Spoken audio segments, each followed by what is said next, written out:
నిన్న గురుగ్రామ్లోని పోష్ ఏరియా సుశాంత్ లోక్లో రాధికా యాదవ్ అనే 27 ఏళ్ల టెన్నిస్ ప్లేయర్ తన ఇంట్లోనే చనిపోయింది. అసలు ఇందులో షాకింగ్ ఏంటంటే ఆమె చంపింది ఎవరో కాదు, వాళ్ళ నాన్న దీపక్ యాదవ్. అతను ఆల్రెడీ అరెస్ట్ అయ్యాడు. తన క్రైమ్ని ఒప్పుకున్నాడు కూడా. గురువారం పొద్దున్న 10:30 టైంలో దీపక్ యాదవ్ తన కూతురుపై 5 రౌండ్ల కాల్పులు అయితే జరిపాడు.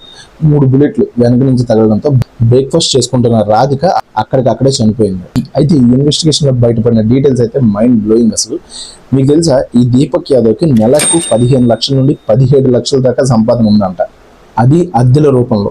గురుగ్రామ్లో ఒక లగ్జరీ ఫామ్ హౌస్ ఉంది, ఇంకా లైసెన్స్ గన్ కూడా ఉందంట. దీపక్ సొంతూరు అయితే వజీరాబాద్. అక్కడ వాళ్ళ ఫ్రెండ్ చెప్పిన మాటలు ఏంటంటే దీపక్కి చాలా ప్రాపర్టీలు ఉన్నాయంట, చాలా డబ్బున్న మనిషి అంట.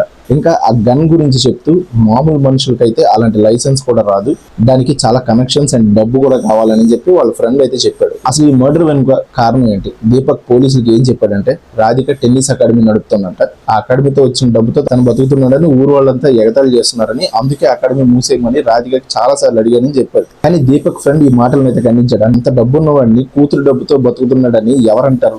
దీపక్ చాలా డీసెంట్ మనిషి, తన కూతురు కోసం చదువు కూడా వదిలేశాడు, తన కూతురు అంటే చాలా ఇష్టం అని అన్నాడు. మరి నిజమేంటో వాళ్ళకే తెలియాలి. సో ఇక్కడ ఒక పర్సనల్ రీజన్ ఉండొచ్చు, టెన్నిస్ అకాడమీ మాత్రం కారణం కాదని దీపక్ ఫ్రెండ్ అయితే అంటున్నారు. రాధికకు పెరుగుతున్న గుర్తింపు, ఆమె ఫినాన్షియల్ ఇండిపెండెన్స్ దీపక్ నచ్చలేదని కూడా కొన్ని రిపోర్ట్స్ అయితే అంటున్నాయి. యాక్చువల్గా ఆమె ఉండేది కూడా తన పేరెంట్స్తోనే అదే ఇంట్లో. ఈ న్యూస్ అయితే మనకి చాలా ప్రశ్నలు వదిలేసింది.